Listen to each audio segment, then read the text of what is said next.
You okay? So time to sleep now. Okay. Just say something about all broker of all lands unite. This is something that we should grow together. If we go alone, maybe we go fast. If we go together, we will go to the target or the goal. So this is something that we should put together. Like this morning, also some of our colleagues said that we should unite, and all the association should unite somehow. Maybe tomorrow of our next life, it may be able to be done. Hopefully, maybe in a few years, it should be able to be done. All the things can be united.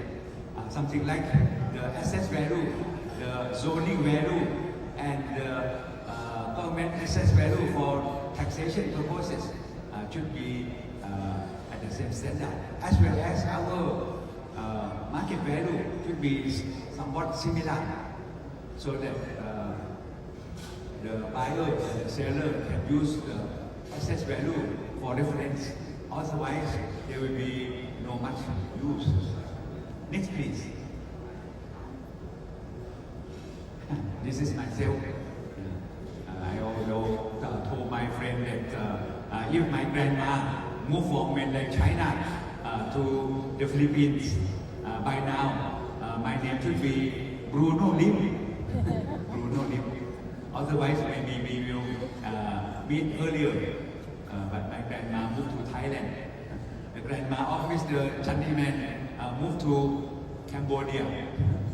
And for Mr. Fu, maybe he moved to Singapore. If I move to Singapore, maybe my Christian name also Bruno. So maybe Bruno Lim as well. Next, please. So this is something about our housing market in Bangkok. You can see that we have a lot in need. We conducted a survey all over Thailand. We are the largest real estate information center. Even if we are the private sector, but we conducted the survey since 1994. Anyone was not yet born in 1994? There may be some. I walked along all the tables. I saw so many young guys before 1994. So these are all the projects available in Bangkok. Around 18,000 projects that we survey. If you don't believe me, you can come and count. It is around that. But now it will be around 20,000 soon. Next, please. So this is the recovery of our housing market.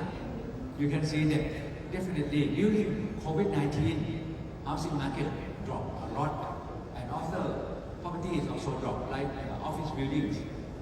Right now, office buildings still not yet recovery, because people love to work at home, or maybe they work from anywhere, not work from home. They may work from their resort, or work from their motel or something, anywhere they like.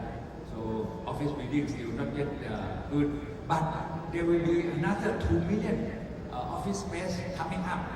So that will be the big trouble. However, most of the people who develop office buildings, they are very affluent. They have a lot of money, so they can build their own monument, their own family monument. No big deal. They may have money sitting there, nowhere to go, so they just build office building. But the office building situation may not be good. Hotel is recovering. You may know that during COVID-19, the occupation rate of hotel may be only 30%, 30. In that case, there will be no net operating income. So this means that there will be no income to be calculated, no net income to be calculated for value. But at least they can run to keep their staff members. But right now, the situation not better. Maybe the occupation rate may be around 50%. Hopefully next year it will become back to 70% again. Next, please. You can see that before you go next, come back please. You can see this is recovery in 2020 and 2023 still recovery again with a slight increase. 2024 we also expect that it will increase a little, maybe another 3-4%, and it may be slump in 2025. However, you may know that our housing markets around 70% bought by end users, only 70% bought by end users, 20% bought by speculators, and 10% bought by foreigners. Half of them may be Chinese people. If I were, if my grandma did not move from mainland China, maybe I will be really rich by now, because Chinese are very rich, indeed. But if you ask developers, they may say that the situation is bad now because they want help from the government, they want the government to support them. So that is not the fact, but actually it is already recovered for housing market. But commercial markets or resort properties maybe take some more time for recovery, maybe next year. Next please. In Thailand we have around 200,000 units in Bangkok alone, waiting for people to buy. This is on the hand of developers, something like on the hand of Mr. Duladia, my boss. Altogether, in the hand of the developers, maybe 200,000. In our country, another 200,000. So this means that Bangkok is very big indeed. Bangkok and another 70 provinces also have the same supplies. So altogether, on the hand of developers, around 400,000 units still not yet released. Actually, if developers do not develop anymore, there can be no more development for 2 years, because we still have plenty of supplies. And we also have another 1 million of unoccupied housing units, or what we call overhang. I don't know what about in the Philippines, but in Bangkok, in Thailand as a whole, 1 million. We can accommodate the whole country of the whole people of Brunei, because Brunei only have around 400 or 500,000 people only. We have 1 million housing, vacant housing units. So this is some power of speculation that accumulated. But in the case of Japan, it may be 8.5 million, a lot more than Thailand. So 1 million is still okay. In China, it is around 50 million, 50. A lot of speculations. They just bought it, but not many people staying there. So this is the problem as well. Next please. In Thailand, you may know that the first 10 developers, like Mr. Duladia Properties, the first 10 developers, the top 10 developers, hold around 50% of the new supply. Another 25% supplied by listed companies, number 11 to 45. Only 25% launched by non-listed companies or small companies. But non-listed companies, they are also big ones. They don't want to go into the stock exchange. They just enjoy their life outside the stock exchange. So that is around 10%. So the SME developers, the small and medium enterprise developers, constitute only 15% only.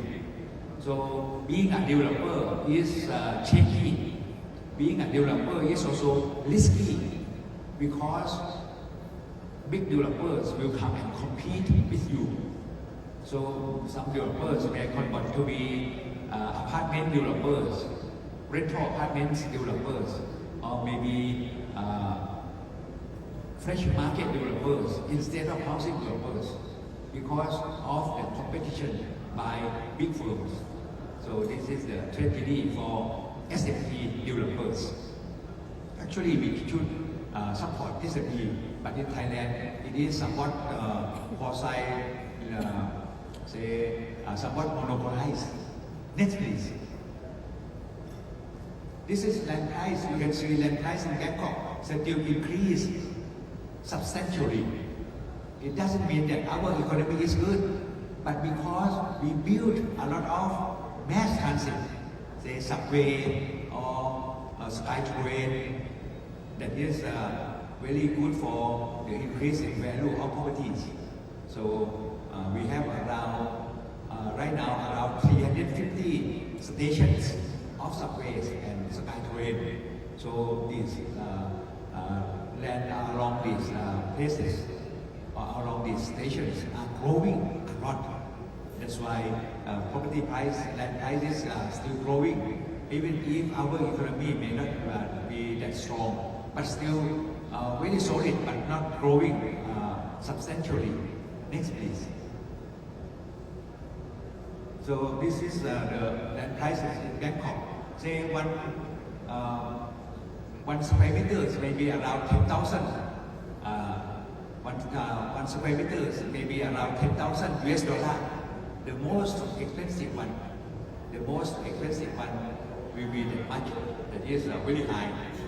Say we can put Thai bank note 1,000 baht around 10 folds, so that we sit on the money.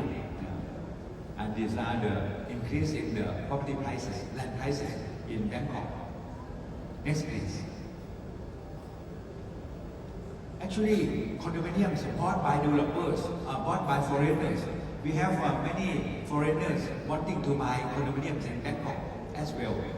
In Thailand, it is easy to buy condominiums or housing, something similar to Cambodia, but maybe not as similar, not as easy as in Cambodia, but still quite easy. We don't have buying tax, say stamp duty or buying tax, like in the case of Singapore, maybe 60%. We don't have that, and we have property tax as well. But the thing is, our property tax based on assessed value, whereas assessed value is maybe less than half of the market value. So this is the trouble. We tax very little, and the property tax must be exceed 50 million of the assessed value, so we pay tax. And exceeds 50 million, say maybe 51 million, that 1 million that exceed the threshold, we have to pay around 200 baht per 1 million. Whereas in the US or in many countries, 1 million baht, we have to pay around 10,000 baht, that is 1%. But in Thailand is only 0.02%, very low. So Thailand is a haven for people to buy properties.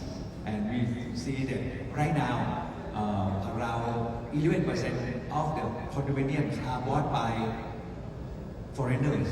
Formerly, it was around 14 to 15%, but now drop. Later on, they drop, but now they come back to 11%.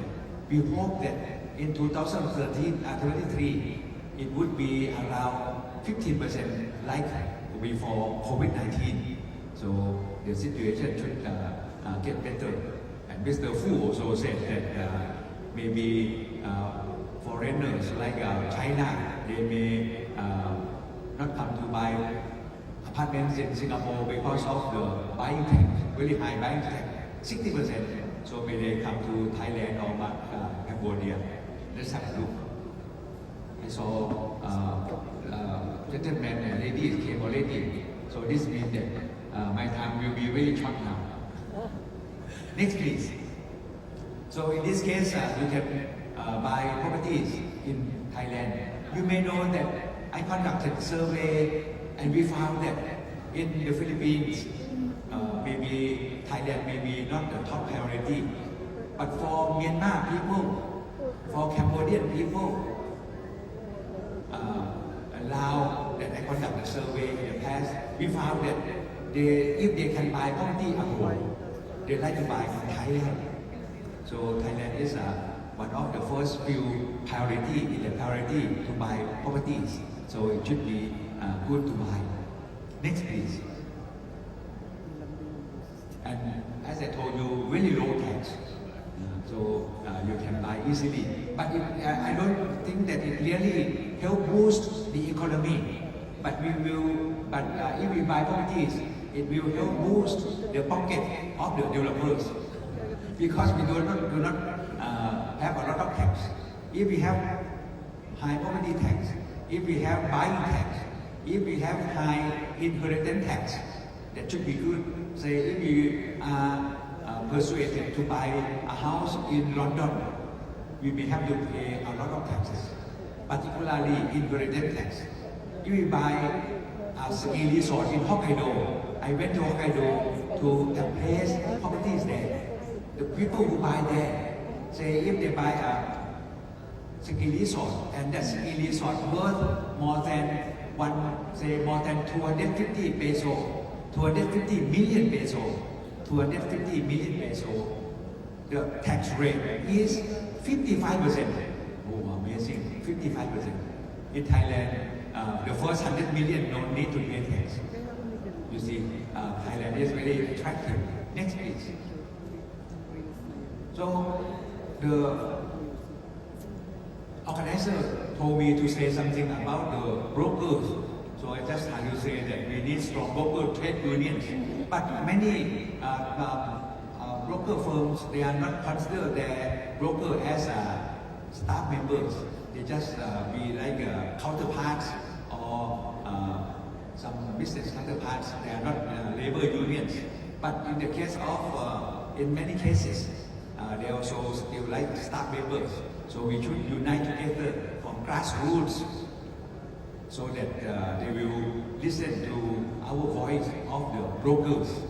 But actually, what I know is that for our brokers, normally, if they want to make money, sometimes if they have a very good farming, they may sell and buy, help people sell and buy properties in only a few buildings, say a few buildings in the CBDs, because they know the market very well.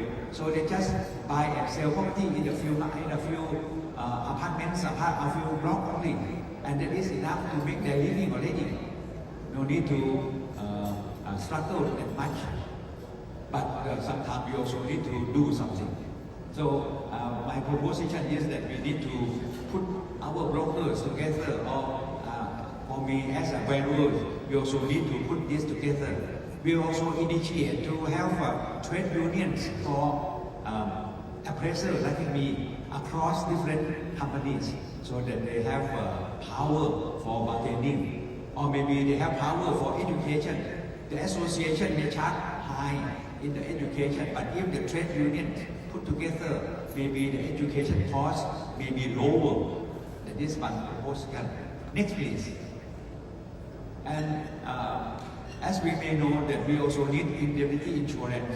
This is to be responsible for our clients, for our consumers. If we don't have guarantee or don't have insurance for our consumers, this means that we have no brand. That's why we need to build our brand by sacrificing ourselves by buying indemnity insurance. Like in my firm, but my firm is valuers. My firm, we bought indemnity insurance around $100,000 to cover around $30 million. So we should buy something. Valuers and brokers or agents, we need to buy something. So that this is to protect ourselves and also to protect the society. If we have protection, this means that our small valuation, small broker firms and big broker firms, they are all have brand value at the same level because they are all responsible for the society. But if we do not buy enough indemnity insurance, big firms will be more privileged and they get more customers. So this should be something done so that we will be able to protect our SME or small medium enterprises of brokers. Next, please. And I found that in Thailand, some brokers, they may not be only a brokers.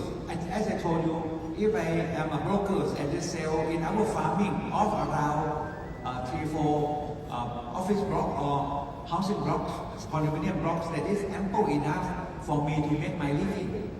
But some of them, maybe they are really good in talking, so they become coach. So they have more income from coaching than income than from the selling and buying of properties. And there also some debut coach, that is, they try to persuade their followers to help invest something, and sometimes they may cheat their students, may cheat their followers. So that is something that is too bad. We have to be aware of this. And this happens a lot in Thailand. We have a lot of coach who try to be coach, even if they are not a coach, but they can make more money out of coaching than being a broker. So this is a pity. So I just try to tell you the experience in Thailand. Next, please. And the thing is, in our field, we also have big brothers. Some big guys may be more influential or something. So I just try to say that in our society of brokers or any profession, we should not allow any big brothers to dictate us or to say turn right, turn left or something. That is not a good thing. So we beware of big brothers. They are not good guys. They just try to exploit us. So this is something that we have to consider in mind as well. Because actually, if we practice ourselves very well, if within a few blocks of condominiums, we can survive already. We have no need to have big brother at all. But we need mentor, but should be good mentor, not exploiting big brothers. Next, please. And something about the referral. We should have some international brokerage referral systems. Many people say something about this, about the referral system, but it is not materialized well. Actually, we should do something that will be very good. But normally, the referral system maybe belong to those big firms, like in Thailand, maybe Century 31 or EIA or big oil firms. Small firms maybe no.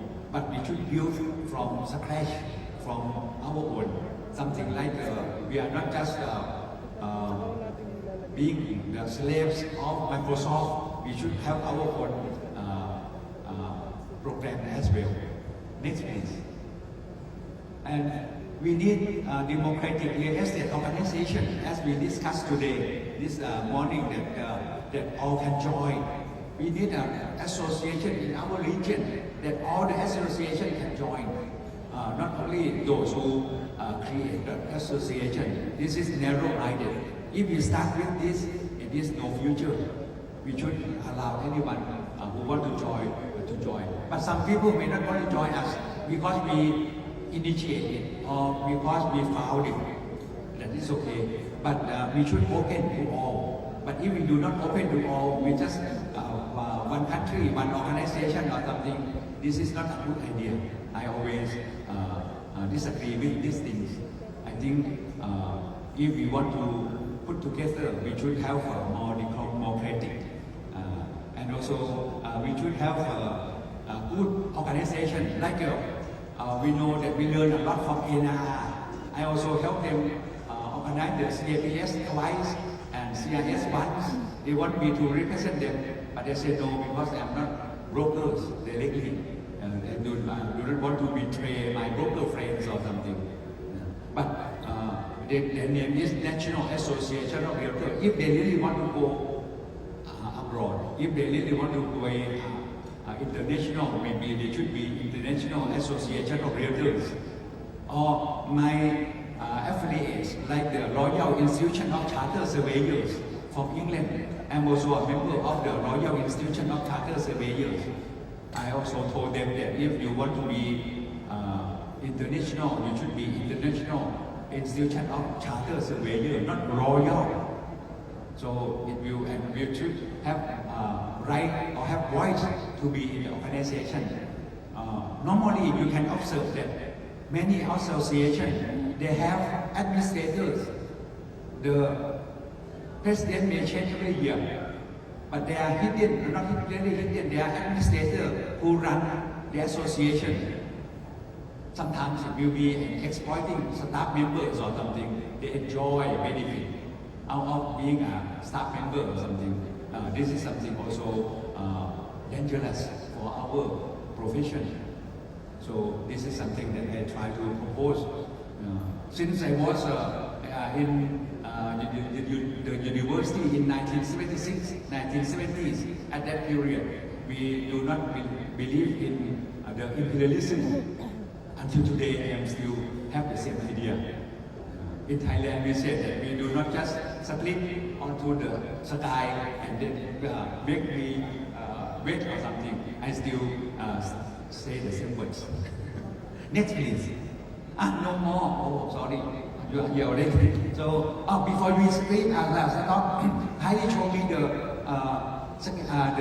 barcode, please. So, kindly scan. I have some questionnaire for you so that assess the market situation in the Philippines, and then I will send the result back to you. It is on your table already. Maybe you can also scan. And next, please, the website. Just have a minute. Website, please. This is our website on the Asia Pacific Real Estate Convention on October 5, 6, and 7. You can kindly come. We just charge you $180 to enjoy 2 lunches, 4 coffee breaks, and also 1 dinner. And on the 7th, you can contact the exhibitors and the listed company to go to see their projects. Last year, some of them go and stay overnight as well, depending on your contact with the exhibitors. So it should be a very good experience for you to be there. It should be quite a good experience and worthwhile for your money. Thank you very much. Take care. Okay, thank you, Dr. Sopon, and we appreciate your time.